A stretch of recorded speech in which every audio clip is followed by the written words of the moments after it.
morning student, it is video number 12 of chapter carbon and its compound class 10th, and today we discuss nomenclature. So let's start.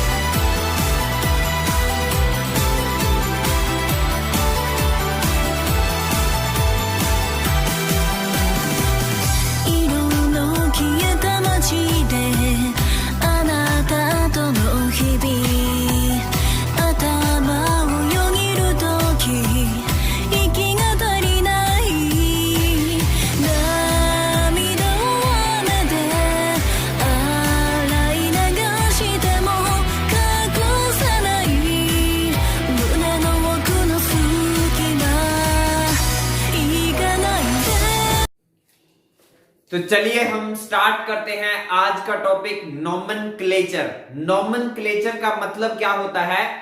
देखो, first of all मैं आपको बताता हूं, ये video काफी informative है, इसमें बहुत ज्यादा डिटेल है, ब्लैक बोर्ड पे स्पेस नहीं है तो मैं इसलिए नहीं लिख पाऊंगा। कुछ चीजें ऐसी होंगी जो मैं सिर्फ आपको बोलूंगा और वो मैं आपको इतनी स्लो बोलूंगा कि आपको वो अपनी कॉपी में राइट जरूर करनी है। कुछ डेफिनेशंस होंगी वो जरूर आप अपनी कॉपी में राइट करोगे, मैं बड़ी स्लोली उसको बोलूंगा, ठीक है। So first of all nomenclature का मतलब क्या होता है? देखो, आईयूपीएसी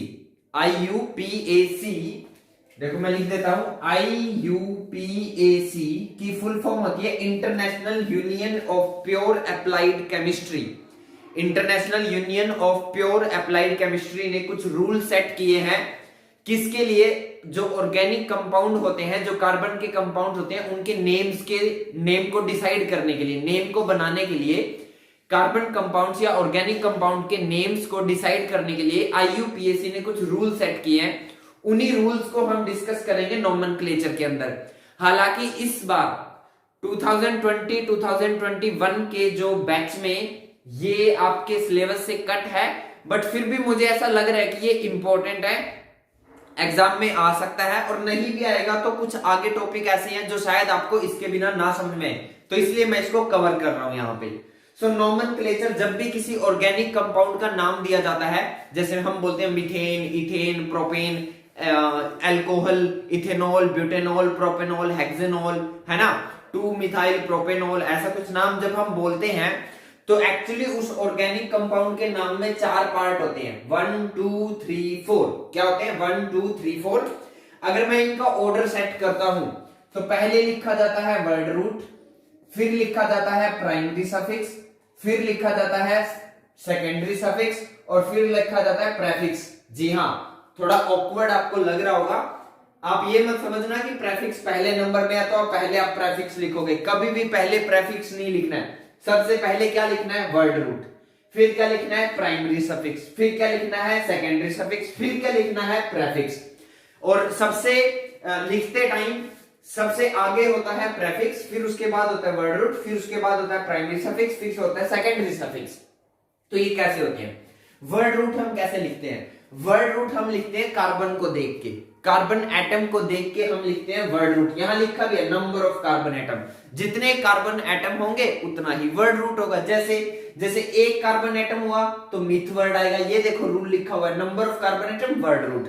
अगर एक कार्बन एटम है तो मिथ, 2 कार्बन एटम है तो इथ, 3 कार्बन एटम है तो प्रोप, 4 कार्बन एटम है तो ब्यूट, 5 कार्बन एटम है तो पेंट, 6 कार्बन एटम है तो हेक्स, 7 कार्बन एटम है तो हेप्ट, 8 कार्बन एटम है तो ऑक्ट, 9 कार्बन एटम है तो नन, और 10 कार्बन एटम है तो डेक, 11 कार्बन एटम है तो अनडेक, और 12 कार्बन एटम है तो डूडेक।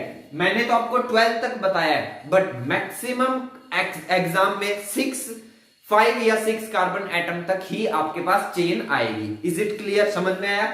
वर्ड रूट कैसे डिसाइड होगा? कार्बन को देख के जितने कार्बन एटम हो उस अकॉर्डिंग वर्ड रूट आ जाएगा। मान लो 6 कार्बन एटम है तो वर्ड रूट हो जाएगा हेक्स, मान लो 2 कार्बन एटम है तो वर्ड रूट हो जाएगा इथ, मान लो कार्बन एटम है 4 तो वर्ड रूट हो जाएगा ब्यूट। नेक्स्ट, वर्ड रूट के बाद आएगा प्राइमरी सफिक्स। क्या आएगा? Primary suffix. एक ऑर्गेनिक कंपाउंड के नाम में वर्ड रूट और प्राइमरी सफिक्स तो 100% आएगा ही आएगा। क्या? वर्ड रूट और प्राइमरी सफिक्स। प्रेफिक्स और सेकेंडरी सफिक्स हो भी सकता है और नहीं भी हो सकता है। समझे बात मैंने क्या बताया?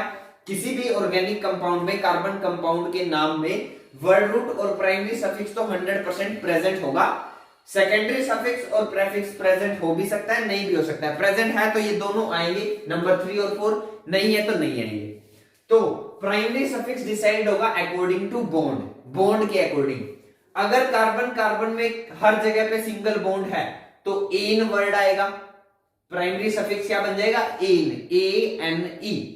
अगर कहीं चेन के अंदर, कार्बन चेन के अंदर कार्बन कार्बन में कहीं एक जगह पर डबल बॉन्ड है, कहीं एक जगह पर डबल बॉन्ड है बाकी सिंगल बॉन्ड है, तो वो प्राइमरी सफिक्स हो जाएगा ईन, ENE।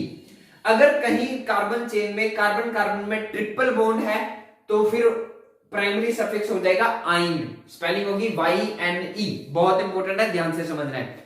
आप कार्बन और ऑक्सीजन के बीच में बॉन्ड नहीं देखोगे, आप कार्बन और नाइट्रोजन के बीच में बॉन्ड नहीं देखोगे, आप कार्बन और हाइड्रोजन के बीच में बॉन्ड नहीं देखोगे, कार्बन और कार्बन के बीच में देखना है, कार्बन और कार्बन के बीच में। अगर, और एक बात और देखनी है कि चेन में ये नहीं है कि हर जगह डबल बॉन्ड होना चाहिए। एक जगह पर कहीं डबल बॉन्ड है तो इन, कहीं भी एक जगह कार्बन कार्बन में आइन है तो ट्रिपल बॉन्ड मतलब आइन आ जाएगा, और हर जगह सिंगल बॉन्ड है तो एन आ जाएगा। सो आई होप आपको वर्ड रूट और प्राइमरी सफिक्स क्लियर होगा। वर्ड रूट लगेगा नंबर को देख के, कार्बन एटम जितने होंगे उस हिसाब से वर्ड रूट होगा, और जिस हिसाब से बॉन्ड होगा, जैसा बॉन्ड होगा कार्बन कार्बन के बीच में, उस हिसाब से आएगा प्राइमरी सफिक्स। अब आता है सेकेंडरी सफिक्स। तो अगर सेकेंडरी सफिक्स नहीं है, प्राइमरी सफिक्स है, तब तो एन, इन, आइन आ जाएगा, ठीक है। लेकिन अगर यहां मैं मेंशन कर रहा हूं, अगर सेकंड के बाद थर्ड है, मतलब प्राइमरी सफिक्स के साथ सेकेंडरी सफिक्स भी है, तो याद रखना ये जो ई होता है ना पीछे, ये निकाल देना है। माइनस ई का मतलब आप समझ रहे हो? देखो माइनस ई का वर्ड मीनिंग समझ में आ रहा है? मैंने बताया था स्टार्टिंग में, शॉर्टकट होगा, आप लिख लेना। अगर प्राइमरी सफिक्स है तो एन की स्पेलिंग आएगी ANE, इन की स्पेलिंग आएगी ENE, YN की स्पेलिंग आएगी YNE। बट अगर सेकेंडरी सफिक्स है तो सेकेंडरी सफिक्स जब आएगा तो हम ये ई हटा देंगे प्राइमरी सफिक्स का, जो पीछे से है ये ई यहां से रिमूव हो जाएगा। तो एन की स्पेलिंग बन जाएगी AN, इन की स्पेलिंग बन जाएगी EN, और YN की स्पेलिंग बन जाएगी YNE, आइन की स्पेलिंग बन जाएगी YNE, हट जाएगा। जब कब? जब सेकेंडरी सफिक्स होता है। अब सेकेंडरी सफिक्स लगता कैसे है? सेकेंडरी सफिक्स लगता है according to functional group, according to functional group. अब ये फंक्शनल ग्रुप क्या होता है? तो फंक्शनल ग्रुप की डेफिनेशन मैं आपको बता रहा हूं, लिखो। Functional group is a atom और group of atom which decide chemical properties of an organic compound. क्या बताया? दोबारा सुनो। Functional group is an atom और group of atom which attached to a carbon chain and then decide the chemical properties of that carbon chain. दोबारा, functional group is an atom or group of atom which decide the chemical properties of an organic compound. मतलब जो functional group है भाई, वो organic compound के लिए अमिताभ बच्चन है। अमिताभ बच्चन मतलब, याद है शोले फिल्म का एक डायलॉग था, अमिताभ बच्चन ने बोला था कि जहां हम खड़े होते हैं लाइन वहीं से शुरू होती है, जहां हम खड़े होते हैं लाइन वहीं से शुरू होती है। मतलब अगर ये फंक्शनल ग्रुप कार्बन चेन के अंदर नहीं है तब तो कोई प्रॉब्लम नहीं है, ये आएगा ही नहीं ना, इसका नाम आएगा। लेकिन अगर ये चेन के अंदर लग गया तो उसकी सभी प्रॉपर्टीज, उस कार्बन चेन की, उस ऑर्गेनिक कंपाउंड की सभी प्रॉपर्टीज ये अपने अकॉर्डिंग चेंज कर देगा। फिर ये कहेगा कि जो कुछ हूं मैं हूं, आप कुछ नहीं हो। और नंबरिंग भी हमें वहीं से स्टार्ट करनी पड़ेगी, कहां से? जहां पर फंक्शनल ग्रुप लगा हुआ है। थोड़ा कॉम्प्लिकेटेड हो रहा है, मैं समझा दूंगा, ठीक है। अमिताभ बच्चन ने शोले फिल्म में क्या बोला था कि जहां से हम खड़े होते हैं वहीं से लाइन स्टार्ट होती है। तो फंक्शनल ग्रुप भी क्या बोलता है कि अगर मैं चेन के अंदर लगूंगा तो नंबरिंग मेरे से स्टार्ट होगी। मतलब पहला नंबर फंक्शनल ग्रुप को देना है, पहला नंबर उस कार्बन को देना है जिस कार्बन के साथ फंक्शनल ग्रुप लगा हुआ है। तो फंक्शनल ग्रुप बहुत सारे होते हैं, वो मैं आपको 1 बाय 1 बता देता हूं कौन से होते हैं। जैसे एक फंक्शनल ग्रुप का नाम होता है एल्डिहाइड। क्या नाम होता है? एल्डिहाइड। ठीक है। और इसका जो फॉर्मूला रहेगा वो रहेगा C के साथ डबल बॉन्ड O होगा, एक H होगा, इसके साथ फिर फर्दर C होगा। और इसके लिए जो हम सेकेंडरी सफिक्स यूज करेंगे वो यूज करेंगे अल। समझ में आ रही बात? हम क्या लगाएंगे? अल। अगर कहीं पर आपको ऐसे किसी कार्बन के साथ C डबल बॉन्ड O और एक और H लगा मिले तो समझ जाना वो एल्डिहाइड ग्रुप, फंक्शनल ग्रुप है। और अब वो हम उसको ऐसे पढ़ेंगे, इथेनल, ब्यूटेनल, प्रोपेनल, हेक्सेनल। समझ में आ रही बात? आई होप आपको ये समझ में आ रहा होगा। नेक्स्ट आता है अल्कोहल ग्रुप। क्या आता है? Alcohol group. ठीक है, तो अल्कोहल ग्रुप क्या होता है? C के साथ एक O होता है, फिर इस O के साथ H होता है और इस C के साथ फर्दर एक C होता है।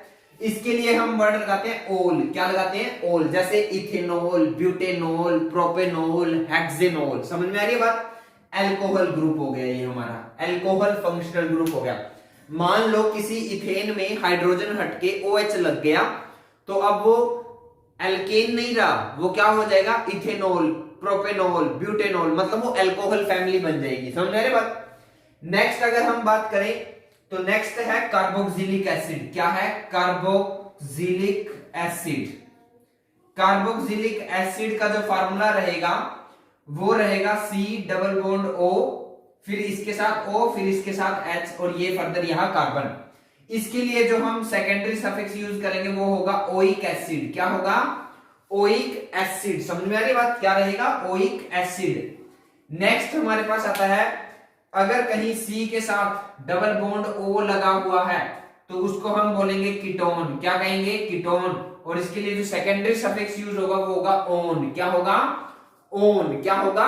ओन। ये वन नहीं पढ़ना आपको, वन नहीं बोलना इसको, इसकी प्रोनाउंसिएशन क्या रहेगी? ओन। कीटोन के बाद एक दो और है, हालांकि मैं आपको ये श्योरिटी दे रहा हूं कि इन्हीं 4 फंक्शनल ग्रुप से आपका काम चल जाएगा। 1 2 3 4 कौन कौन से? एल्डिहाइड, अल्कोहल, कार्बोक्सिलिक एसिड और कीटोन। हालांकि एक दो और है वो और हम देख लेते हैं। जैसे अमीनो, अमीनो हो सकता है NH2 फॉर्मूला होता है। क्या फॉर्मूला रहेगा? NH2। क्या रहेगा? NH2। और इसका नाम भी अमीनो होता है और हम इसको अमीनो ही इसका सेकेंडरी सफिक्स रहेगा। सेकेंडरी सफिक्स भी इसका क्या रहेगा? अमीनो। समझ में आ रही बात? नेक्स्ट अगर डिस्कस किया जाए, एक और हो सकता है आपके पास, और वो क्या हो सकता है? C के साथ O के साथ R और इसके साथ डबल बॉन्ड O। ठीक है, और इसको हम बोलते हैं एस्टर। क्या बोलते हैं हम इसको? एस्टर। ठीक है, और एस्टर ही हम इसमें यहां यूज कर लेंगे। हालांकि ये आपके लिए नहीं है, 10th क्लास के लिए नहीं है, ये हायर क्लासेस के लिए होता है, बट फिर भी मैं आपको बता रहा हूं। यहां पे ये जो R है, O तो आप समझते होंगे ऑक्सीजन है, N समझते हो आप नाइट्रोजन है, H समझते हो आप हाइड्रोजन है, C समझते हो आप कार्बन है, R नहीं समझते होंगे शायद आप। जो R है वो है एल्काइल ग्रुप। R क्या है? Alkyl group. एल्काइल ग्रुप कैसे बनता है? तो एल्काइल ग्रुप ऐसे बनता है, एल्केन सीरीज आपने पढ़ी थी, एल्केन। एल्केन सीरीज के किसी भी फैमिली मेंबर में से अगर आप एक हाइड्रोजन हटा दोगे, एक हाइड्रोजन कम कर दोगे, एक हाइड्रोजन रिमूव कर दोगे, किस में से? एल्केन सीरीज के किसी भी फैमिली मेंबर में से, मतलब एल्केन के किसी भी मॉलिक्यूल में से अगर आप एक हाइड्रोजन रिमूव कर दोगे तो हमें कोरस्पॉन्डिंग एल्काइल ग्रुप मिल जाएगा। When one hydrogen atom is removed from molecule of alkane, समझ में आ रही बात? किसका? Alkane. Then it gives corresponding alkyl group. मतलब एल्केन में से अगर एक हाइड्रोजन निकाल दिया तो एल्काइन बन जाएगा। जैसे फॉर एग्जांपल मीथेन देखो, मीथेन का फार्मूला याद करो क्या होता था? मीथेन का फार्मूला होता था CH4। क्या होता था? CH4। तो अगर मैं इसमें से एक हाइड्रोजन निकाल दूं तो क्या बन गया? CH3। देखो कार्बन तो उतने का उतना रखना है, हाइड्रोजन एक कम करना है। 4 हाइड्रोजन थे, 3 हाइड्रोजन रह गए, तो इसको मैं बोल दूंगा मिथाइल। इसको मैं क्या बोलूंगा? मिथाइल। समझ में आया क्या बन गया ये? अब नेक्स्ट देखो, एक और बताता हूं। नेक्स्ट फैमिली मेंबर होता था इथेन, अगर आपको याद हो, और इथेन का फार्मूला होता था C2 2 2 4 और 2 6 H6 C2H6। अगर मैं इसमें से एक हाइड्रोजन निकाल दूं तो ये बन जाएगा C2H5, तो इसको मैं बोलूंगा इथाइल। क्या बोलूंगा इसको? इथाइल। बोलो समझ में आया? ऐसे ही नेक्स्ट फैमिली मेंबर था प्रोपेन। क्या था नेक्स्ट फैमिली मेंबर? प्रोपेन। और प्रोपेन का फार्मूला होता था C3 3 2 6 और 2 8 H8 C3H8। तो यहां से एक हाइड्रोजन रिमूव होगा तो ये बन जाएगा C2H7 तो इसको मैं बोलूंगा प्रोपाइल। क्या बनूंगा? प्रोपाइल। समझ में बात? मतलब एल्केन सीरीज के आप किसी भी मेंबर में से जब एक हाइड्रोजन निकाल दोगे तो आपको कोरस्पॉन्डिंग एल्काइल मिल जाएगा। जैसे मिथेन से एक हाइड्रोजन निकाला तो मिथाइल, इथेन से एक हाइड्रोजन निकाला तो इथाइल, प्रोपेन से एक हाइड्रोजन निकाला तो प्रोपाइल, ब्यूटेन से एक हाइड्रोजन निकाला तो ब्यूटाइल। और ये भी, इसमें भी बिल्कुल आपको टेंशन लेने की जरूरत नहीं है, क्योंकि ये पहले दो में से ही आता है, या तो मिथाइल आता है या इथाइल आता है, प्रोपाइल भी कभी नहीं आता। बात समझ में आ रही है? सिंपल बिल्कुल। तो बिल्कुल भी किसी चीज का कोई टेंशन आपको नहीं लेने का है। सिंपल मैंने आपको बताया, एल्काइल ग्रुप में बहुत सारे बन जाएंगे, methyl, ethyl, propyl, butyl, pentyl, hexyl. नहीं, ऐसा नहीं है। बस आपको दो याद रखने हैं, मिथाइल और इथाइल। मिथाइल का फॉर्मूला CH3, इथाइल का फॉर्मूला C2H5, और इसको ही हम R बोलते हैं। बोलो, इतना समझ में आया? अब आते हैं हम प्रेफिक्स पे। तो प्रेफिक्स लगता है सब्स्टिट्यूएंट्स के हिसाब से। मान लो कहीं पे क्लोरीन लगा हुआ है, मान लो कहीं पर क्लोरीन लगा हुआ है, तो हम इसको लिखेंगे क्लोरो। क्या लिखेंगे? क्लोरो। अगर ब्रोमीन लिखा हुआ है तो ब्रोमो, आयोडीन लिखा है तो आइडो, फ्लोरीन लिखा हुआ है तो फ्लोरो, और NO2 लगा हुआ है मतलब नाइट्रोजन डाइऑक्साइड लगी हुई है, तो हम क्या लिखेंगे? नाइट्रो। क्या लिखेंगे? नाइट्रो। प्रेफिक्स। एक बात और याद रखना, ये जिस भी कार्बन एटम पे लगे हुए उस कार्बन एटम का हमें नंबर भी लिखना पड़ेगा। समझ में बात? क्या लिखना पड़ेगा? Number. So I hope overall आपको ये रूल्स क्लियर होंगे। दोबारा जल्दी से एक बार सुन लो। किसी भी ऑर्गेनिक कंपाउंड के नाम में चार पार्ट होते हैं। पहला होता है वर्ड रूट, फिर होता है प्राइमरी सफिक्स, फिर होता है सेकेंडरी सफिक्स, और सबसे लास्ट में लिखा जाता है प्रेफिक्स। लिखने में आगे लिखा जाता है, लेकिन सबसे लास्ट में लिखना होता है। ठीक है? प्रेफिक्स। वर्ड रूट लगेगा नंबर ऑफ कार्बन एटम देख के, जितने कार्बन एटम उसके अकॉर्डिंग वर्ड रूट। बॉन्ड जैसे होगा कार्बन कार्बन के बीच में उस हिसाब से आएगा प्राइमरी सफिक्स। मतलब सिंगल बॉन्ड है तो एन, डबल बॉन्ड है तो इन, ट्रिपल बॉन्ड है तो आइन। स्पेलिंग यहां पर लिखी हुई है।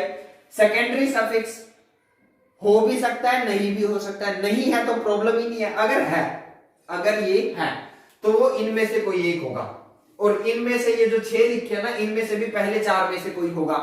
तो अगर एल्डिहाइड है तो अल, अल्कोहल है तो ओल, कार्बोक्सिलिक एसिड है तो ओइक एसिड, कीटोन है तो ओन। आई बात समझ में? लेकिन एक बात का ध्यान रखना, मान लो एल्डिहाइड है तो आपको ये इन हटा, ये जो प्राइमरी सफिक्स की स्पेलिंग में पीछे ई आ रहा है ना, तो ये ई आपको काटना पड़ेगा। समझ में आई बात? ये स्पेशल रूल्स है, वो मैं आपको भी लिखवा भी दूंगा। ठीक है? उसके बाद रह गया हमारा प्रेफिक्स। तो प्रेफिक्स डिसाइड होगा सब्स्टिट्यूएंट के अकॉर्डिंग। सब्स्टिट्यूएंट अगर क्लोरीन है तो क्लोरो, फ्लोरीन है तो फ्लोरो, ब्रोमीन है तो ब्रोमो, आयोडीन है तो आइडो, और नाइट्रोजन डाइऑक्साइड है तो नाइट्रो हम लिखेंगे। सो आई होप आपको ये सब रूल्स क्लियर होंगे। जल्दी से इनको कॉपी में नोट करो, फिर हम एक दो स्पेशल रूल और डिस्कस करते हैं, और फिर हम करेंगे इसकी प्रैक्टिस।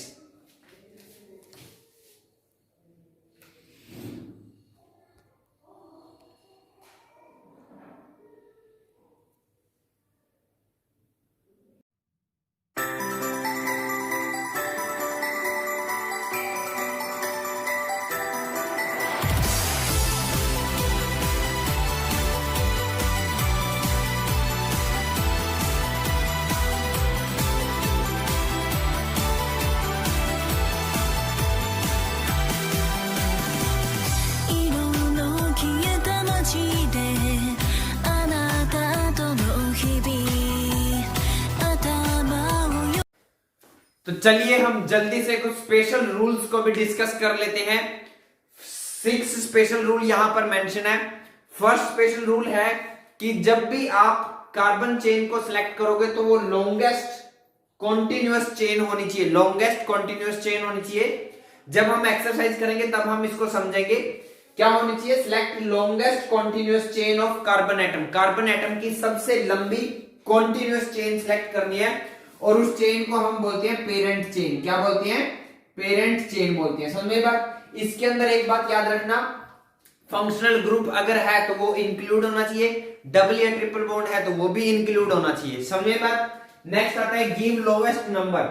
जो हमारे पास सफिक्स होंगे, either primary suffix, either secondary suffix, या फिर प्रेफिक्स, अगर ये तीनों प्रेजेंट हैं तो इनको कम से कम नंबर मिलना चाहिए, लोवेस्ट नंबर मिलना चाहिए। और अगर एक टाइम पे ये तीनों प्रेजेंट है, मतलब प्राइमरी सफिक्स भी है, सेकेंडरी सफिक्स भी है, प्रेफिक्स भी है, मतलब डबल या ट्रिपल बॉन्ड भी है, फंक्शनल ग्रुप भी है, either aldehyde, either ketone, either alcohol, either carboxylic acid, और साथ में कोई प्रेफिक्स भी है, तो आप किसको नंबर कम दोगे? तो आपकी प्रेफरेंस रहेगी, सबसे पहले आपको फंक्शनल ग्रुप को देखना है, सबसे ज्यादा इंपॉर्टेंट फंक्शनल ग्रुप को देंगे। मान लो तीनों एक साथ प्रेजेंट है तो सबसे कम नंबर आप फंक्शनल ग्रुप को दोगे, बाकी को चाहे जो मर्जी नंबर मिले, ठीक है। लेकिन मान लो फंक्शनल ग्रुप नहीं है, फंक्शनल ग्रुप नहीं है और आपकी चेन के अंदर डबल या ट्रिपल बॉन्ड है और प्रेफिक्स है, मतलब प्राइमरी सफिक्स और प्रेफिक्स है, तो फिर आप प्रेफरेंस दोगे डबल या ट्रिपल बॉन्ड को, कम नंबर देने की कोशिश करोगे। और अगर ये प्राइमरी सफिक्स और सेकेंडरी सफिक्स दोनों नहीं है और प्रेफिक्स है, फिर तो आपको प्रॉब्लम ही नहीं है, प्रेफिक्स को ही कम नंबर देना है। समझ में बात? प्रॉब्लम कब होगी? जब आपके पास प्राइमरी सफिक्स भी हो, सेकेंडरी सफिक्स भी हो और प्रेफिक्स भी हो, तो सबसे कम नंबर किसको मिलना चाहिए? फंक्शनल ग्रुप को। अगर फंक्शनल ग्रुप नहीं है, सेकेंडरी सफिक्स और प्रेफिक्स है, तो कम नंबर सेकेंडरी सफिक्स को मिलना चाहिए, और अगर सिर्फ प्रेफिक्स है तो फिर तो आप प्रेफिक्स को ही कम नंबर दोगे। एक बात और, alkyl group methyl, ethyl, propyl, वो भी किस में इंक्लूड हो गए? प्रेफिक्स में इंक्लूड हो गए। Next rule, the position of suffixes and prefixes are denoted by the Arabic numerals. जो हमारे पास जो प्रेफिक्स और सफिक्स होंगे उनकी पोजीशन हमें लिखनी है, किस पोजीशन पर लगे हैं, वो कौन से नंबर के कार्बन एटम के साथ जुड़े हुए हैं, उसका हमें पोजीशन मेंशन करना होगा। अगर एक से ज्यादा सब्स्टिट्यूएंट है, मान लो क्लोरो भी लगा है और फ्लोरो भी लगा है, दो एक साथ सब्स्टिट्यूएंट हो गए, क्लोरो और फ्लोरो, तो किसको पहले लिखोगे, किसको बाद में लिखोगे? तो देखो, क्लोरो स्पेलिंग स्टार्ट होती है सी से और फ्लोरो की स्पेलिंग होती है एफ से, और एबीसीडी में अल्फाबेट्स में पहले कौन आता है? पहले सी आती है, तो पहले क्लोरो लिखोगे फिर ब्रोमो लिखोगे। So if there are more than one substituent then write them alphabetically. Alphabetically लिखना है, मतलब कौन से सब्स्टिट्यूएंट का फर्स्ट लेटर पहले आता है अल्फाबेट्स में, उसी का नाम पहले आएगा। Position and names are separated by hyphen. Position और नेम को एक दूसरे से हाइफन लगा के सेपरेट करोगे, एक लाइन लगा के सेपरेट करोगे। When secondary suffix is written, मैंने बताया था secondary suffix functional group chain के अंदर हो भी सकता है, नहीं भी हो सकता है। अगर वो है और हमें उसका नाम लिखना है, तो हमें सेकेंडरी सफिक्स, प्राइमरी सफिक्स का जो ई था ना पीछे, एन में ई, इन में ई, आइन में ई, वो इस ई को ओमिट करना पड़ेगा। ओमिट मतलब रिमूव करना पड़ेगा, हटाना पड़ेगा। ये सिक्स्थ रूल यहां मैंने शॉर्टकट में भी लिख रखा है कि अगर प्राइमरी सफिक्स के साथ सेकेंडरी सफिक्स भी है तो सेकेंडरी सफिक्स आप लिखोगे, लेकिन प्राइमरी सफिक्स का ई जो है रिमूव कर दोगे। ई क्या कर दोगे? रिमूव। यहां इस माइनस ई का मतलब क्या है? रिमूव ई। क्या लिखोगे? रिमूव ई। समझ में बात? सो आई होप आप सबको ये रूल्स क्लियर होंगे। अब जल्दी से हम इसकी कुछ एक्सरसाइज कर लेते हैं ताकि आपको हर एक रूल अच्छे से क्लियर हो जाए। तो चलिए हम स्टार्ट करते हैं एक्सरसाइज। ये एक यहां पर कंपाउंड बना हुआ है, एक ऑर्गेनिक कंपाउंड है, हमें इसका नाम देना है, इसकी नेमिंग करनी है, नोमेनक्लेचर करना है। तो अब यहां पर हम चेक करते हैं। सबसे पहले क्या होता है, हमें एक पेरेंट चेन सेलेक्ट करनी होती है, लॉन्गेस्ट चेन होनी चाहिए, वो सबसे लंबी चेन होनी चाहिए। तो यहां से अगर मैं कार्बन काउंट करूं 1 2 3 4, तो 4 कार्बन एटम बनते हैं। और मैं इस साइड से काउंट करूं 1 2 3 4, तो इस साइड से भी 4 कार्बन बनते हैं। तो नंबरिंग कहां से देनी ठीक रहेगी? तो मैं देखो 2 नंबरिंग देता हूं। ये carbon 1 position, 2 position, 3rd position, 4th position, या फिर मैं नंबरिंग इस हिसाब से करनी चाहिए मेरे को, ये 1 पोजीशन, 2 पोजीशन, 3 पोजीशन, 4 पोजीशन। समझ में बात? 2 तरीके से नंबरिंग हो सकती है, 1 2 3 4 या 1 2 3 4। तो कौन सा ठीक रहेगा? तो मैंने आपको बताया था कि जो हमारे प्रेफिक्सेस और सफिक्सेस होते हैं उनको कम नंबर मिलना चाहिए। अब यहां ध्यान से देखो, ये जो OH है ये सेकेंडरी सफिक्स है, सेकेंडरी सफिक्स है, फंक्शनल ग्रुप है। और ये जो ध्यान से देखो, ये डबल बॉन्ड है जो प्राइमरी सफिक्स है। और मैंने बताया था प्राइमरी सफिक्स और सेकेंडरी सफिक्स में से आप हमेशा किसको प्रेफरेंस दोगे, किसको ज्यादा इंपॉर्टेंस दोगे? हम सेकेंडरी सफिक्स को सबसे ज्यादा इंपॉर्टेंस देते हैं, उसके बाद प्राइमरी सफिक्स को इंपॉर्टेंस देते हैं और सबसे कम इंपॉर्टेंस प्रेफिक्स को देते हैं। क्या बताया मैंने आपको, सबसे ज्यादा इंपॉर्टेंस हम किसको देते हैं, सबसे कम नंबर हमेशा किसको दिया जाता है, सेकेंडरी सफिक्स को, उसके बाद प्राइमरी सफिक्स को, और सबसे बाद में प्रेफिक्स को प्रेफर किया जाता है। तो हमारी प्रेफरेंस ये OH है, इसको कम नंबर मिलना चाहिए, इसको जो भी मिले, 2 मिले, 3 मिले, 4 मिले, कुछ भी मिले, उससे हमें फर्क नहीं पड़ता। अगर आप ये समझ लो कि एक चेन के अंदर प्राइमरी और सेकेंडरी अगर दोनों सफिक्स एक साथ हैं, तो हमें सेकेंडरी सफिक्स को कम नंबर देना है, प्राइमरी सफिक्स को जो भी मिले। तो इस डबल बॉन्ड के कार्बन को कुछ भी नंबर मिले, हमें तो बस इसको कम नंबर देना है। तो ये नंबरिंग सही होगी, ये नंबरिंग करेक्ट है, ठीक है, और ये नंबरिंग गलत है। समझ में आ गई बात आपको, ये नंबरिंग हमें नहीं करनी, ये नंबरिंग हमें करनी है। समझ में आ गया। अब 4 कार्बन होते हैं तो वर्ड रूट क्या होता है, तो देखो मैं पहले वर्ड रूट लिख रहा हूं। तो 4 कार्बन की वजह से वर्ड रूट हो गया ब्यूट। क्या वर्ड हो गया, ब्यूट। वर्ड रूट के बाद आता है प्राइमरी सफिक्स, और वो कार्बन बॉन्ड को देख के लगता है, और यहां कार्बन कार्बन में डबल बॉन्ड है, तो डबल बॉन्ड है तो 2 पर कार्बन है, तो हाइफन 2 पोजीशन पर क्या आ गया, ईन। क्या आ गया, ईन। समझ में बात।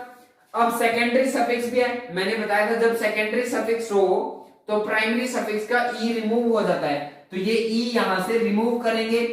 फिर हाइफन 1 पर क्या है, ये अल्कोहल, और अल्कोहल का सेकेंडरी सफिक्स क्या होता है, ओल, तो ये आ गया 1 पर ओल। अब क्या रह गया हमारा, प्रेफिक्स रह गया, प्रेफिक्स यहां पर है ही नहीं है, तो इसका नाम हो गया but hyphen 2 hyphen ene hyphen 1 hyphen ol. Is it clear. एक चीज और मैं आपको बताता हूं, मैंने बताया था प्रेफिक्स और सफिक्स की पोजीशन लिखनी होती है, बट अगर कोई प्रेफिक्स और सफिक्स नंबर 1 पोजीशन पर हो, अगर किसी प्रेफिक्स या किसी सफिक्स की पोजीशन 1 हो, तो एक पोजीशन को हम ना भी लिखे तो भी हमारा आंसर सही होता है। तो मैं चाहूं तो इसी को ऐसे भी लिख सकता हूं, ब्यूट। अब देखो ये ईन जो है ये तो 2 पर है, तो ये तो लिखना पड़ेगा, बट ये जो ओल है ना, ये हमारा ओल एक पोजीशन पर है, तो 1 पोजीशन हम नहीं भी लिखे तो भी चलेगा, तो ये सीधा डायरेक्ट हम इसको ओल भी लिख सकते हैं। तो ये बन जाएगा but hyphen 2 hyphen ene hyphen ol. So I hope आपको इसके साथ थोड़ा सा रूल क्लियर होगा। नेक्स्ट एग्जांपल की तरफ प्रोसीड करते हैं। देखो तो यहाँ पर सबसे लॉन्गेस्ट चेन सिलेक्ट करनी है, तो 1 2 3 4 4 कार्बन एटम आए, 1 2 3 4 ऐसे भी 4 आए, 1 2 3 4 ऐसे भी 4 आए। समझ में आ रही है बात। अगर आप ऐसे चेन लोगे तो ये एक्स्ट्रा चीज हो जाएगी, मतलब ये प्रेफिक्स बन जाएगा। अगर आप सीधे नाम दोगे तो ये प्रेफिक्स बन जाएगा। It doesn't matter. समझ में आ रही है सिंपल आपको। देखो ध्यान से, अगर मैं इसको पेरेंट चेन के अंदर इंक्लूड करूंगा तो ये प्रेफिक्स बन जाएगा, अगर मैं इसको पेरेंट चेन बनाऊंगा तो ये प्रेफिक्स हो जाएगा, और दोनों ही सही आएंगे।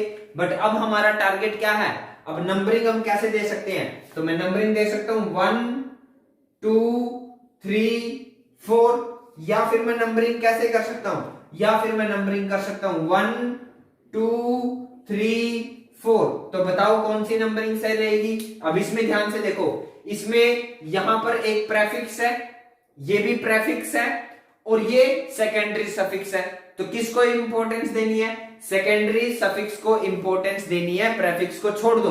अब प्रेफिक्स को जो भी नंबर मिलने दो, हमें तो बस सेकेंडरी सफिक्स को फंक्शनल ग्रुप को कम नंबर देना है, और फंक्शनल ग्रुप है इसमें OH अल्कोहल, तो उसको कम नंबर मिलना चाहिए। तो यहां से नंबरिंग स्टार्ट करूंगा तो इसके कार्बन को मिलेगा 4, और यहां से नंबरिंग स्टार्ट करूंगा तो इसके कार्बन को मिलेगा 1। तो कौन सी नंबरिंग सही रहेगी, ये नंबरिंग सही है और ये नंबरिंग गलत है, नीचे वाली नंबरिंग रॉन्ग है। अब 4 कार्बन के लिए क्या वर्ड होता है, ब्यूट। 4 कार्बन के लिए वर्ड क्या होता है, ब्यूट। डबल बॉन्ड है, नहीं है, तो क्या आएगा, एन।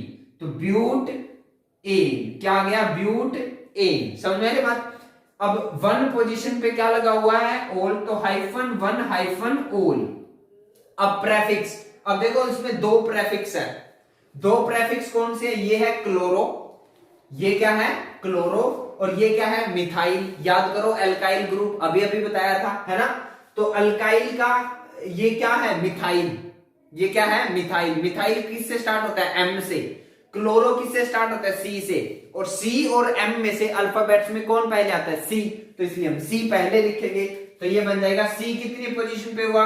2 नंबर कार्बन पे है, तो ये आया 2 हाइफन क्लोरो हाइफन 3 मिथाइल। यहां हाइफन नहीं आएगा, कभी आप यहां भी हाइफन लगा दो, समझ आए? तो इसका पूरा नाम हो गया 2 hyphen chloro hyphen 3 hyphen methyl but an 1 ओल।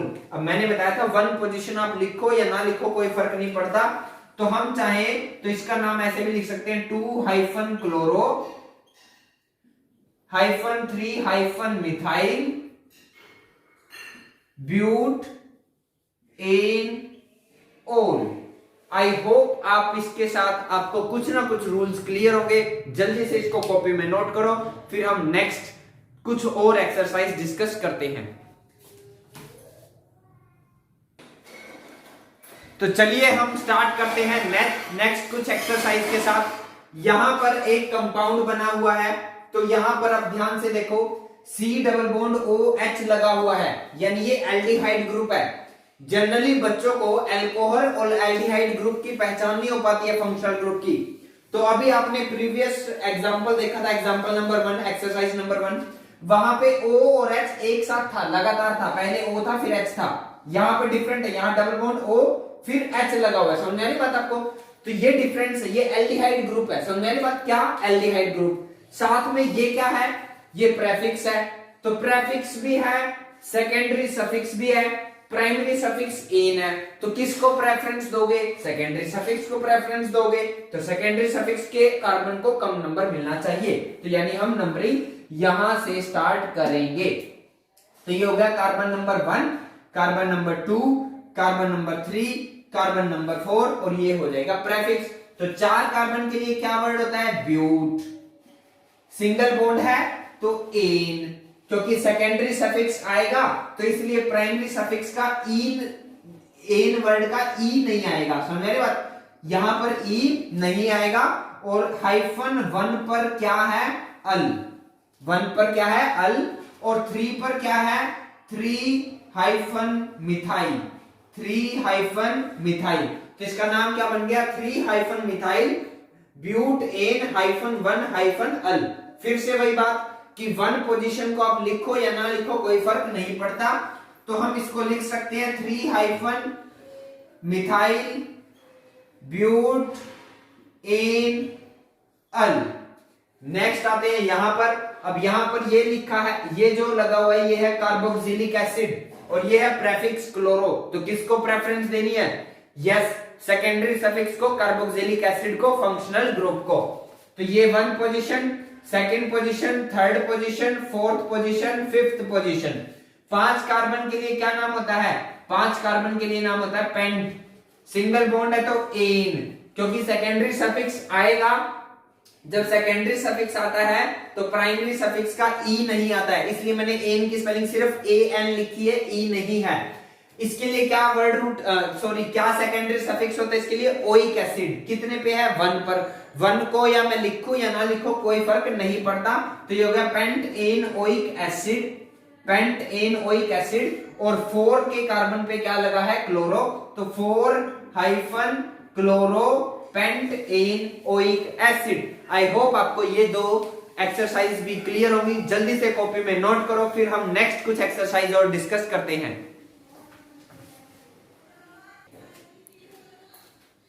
तो चलिए हम जल्दी से कुछ और एक्सरसाइज डिस्कस करते हैं।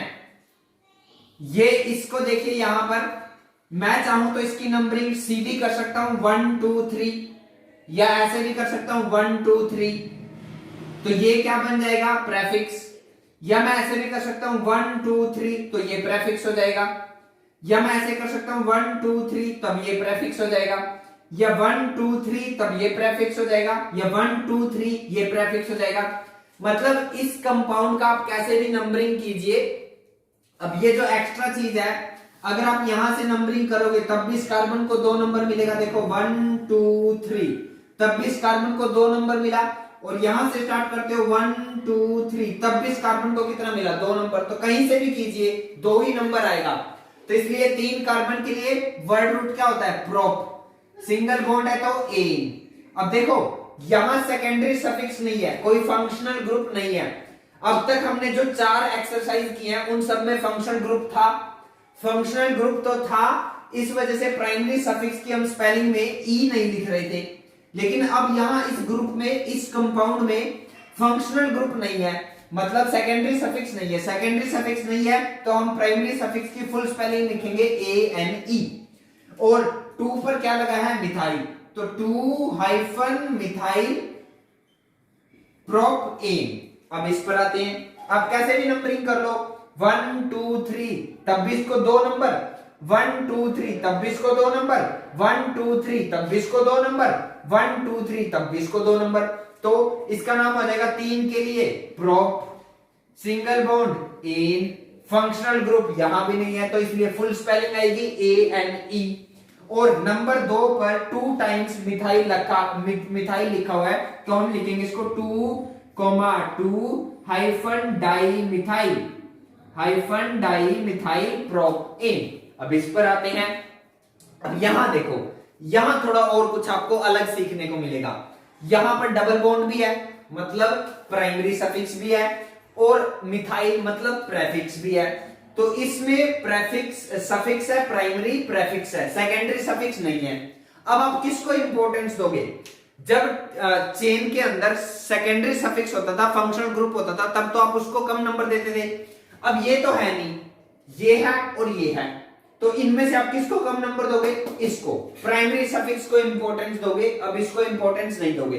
तो मतलब इसको जो भी नंबर मिले डजंट मैटर, हमें तो इसके कार्बन को कम नंबर देना है। तो मैं यहां से स्टार्ट करता हूं 1 2 3, तब तो मिलता है इस कार्बन को 1 नंबर, क्योंकि इसके और इसके बीच में डबल बॉन्ड है ना। लेकिन अगर मैं यहां से नंबरिंग करता हूं तब मिलता है इसको 3 नंबर। तो ऊपर वाली नंबरिंग सही है, ये वाली नंबरिंग गलत है। तो 3 कार्बन के लिए क्या नाम होता है? प्रोप। और डबल बॉन्ड कितने पे है? 1 पर, तो -1 पर क्या आएगा? ईन। पूरी स्पेलिंग आएगी क्योंकि सेकेंडरी सफिक्स नहीं है। और 2 पर क्या आएगा? मिथाइल, 2-मिथाइल प्रोप -1-ईन। मैंने बताया था 1 पोजीशन लिखो या ना लिखो कोई फर्क नहीं पड़ता, तो मैं इसको ऐसे भी लिख सकता हूं 2-मिथाइल प्रोप ईन। आई होप आपको ये सब एग्जाम्पल क्लियर हो गए। हम एक्सरसाइज और भी बहुत सारी कर सकते हैं, समझ आ रही बात? हम एक्सरसाइज जितनी मर्जी कर सकते हैं, तो आप अपने घर पे बैठकर एक्सरसाइज कीजिए। आज की इस वीडियो में इतना ही। Thank you.